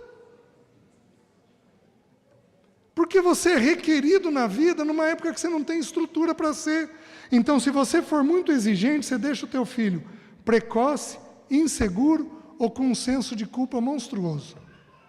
Gente, se um irmão não me cumprimentasse, meu Deus, o que eu fiz? O que eu fiz? O que eu fiz? Um senso de culpa por causa da precocidade. Que ideia a gente constrói de Deus sem disso? Acho que eu nunca falei isso de púlpito. Eu era tímido e tinha uma necessidade de aceitação muito grande. O diabo usou as escrituras contra mim. Na figura de quem? De Saul. Você vai ser um Saul. Você vai ser um Saul. Você vai ser um Saul. Você vai ser rejeitado. Você vai ser rejeitado. Por causa dessa questão da precocidade. Eu tinha minhas lutas, meus pecados. Entrava numa culpa lascada. Você vai ser rejeitado. O que me salvou? Jesus falando, todo aquele que o Pai me dá, de forma alguma o lançarei fora. Eu devo ter falado esse versículo umas 100.000 vezes para mim, para dissipar aquela voz do diabo. A última coisa. Então, teu filho pode te procurar. É natural que o filho tenha o pai e a mãe por amigo íntimo, mas é antinatural que o pai tenha o filho por amigo íntimo. Então, as tuas dores não é para você contar para o seu filho. Não é para você contar em forma de confissão. Você pode contar em forma de testemunho. Filhos, orem pelo pai nisso daqui. Papai precisa de ajuda nisso daqui. Isso você pode fazer. Mas você abrir o seu coração, filho, caí em tal pecado, fiz isso daqui, fiz aquilo ali, e agora, meu Deus, como é que eu vou fazer? Isso não pode ser feito. Tem algumas irmãs aqui que não têm um bom relacionamento com o marido. Fazem o quê? Se abrem com o filho homem.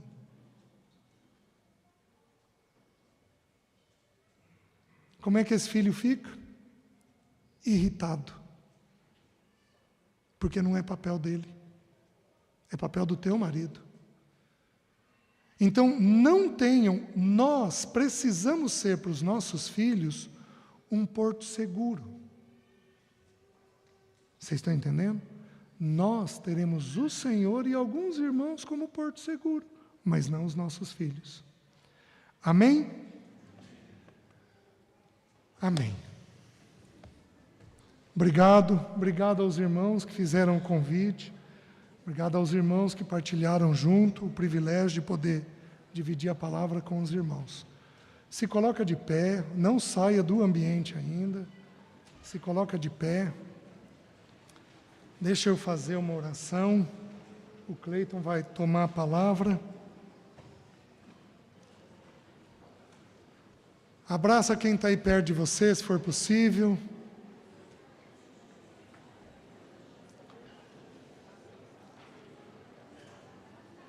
Senhor, nós nos sujeitamos a Ti e resistimos ao diabo.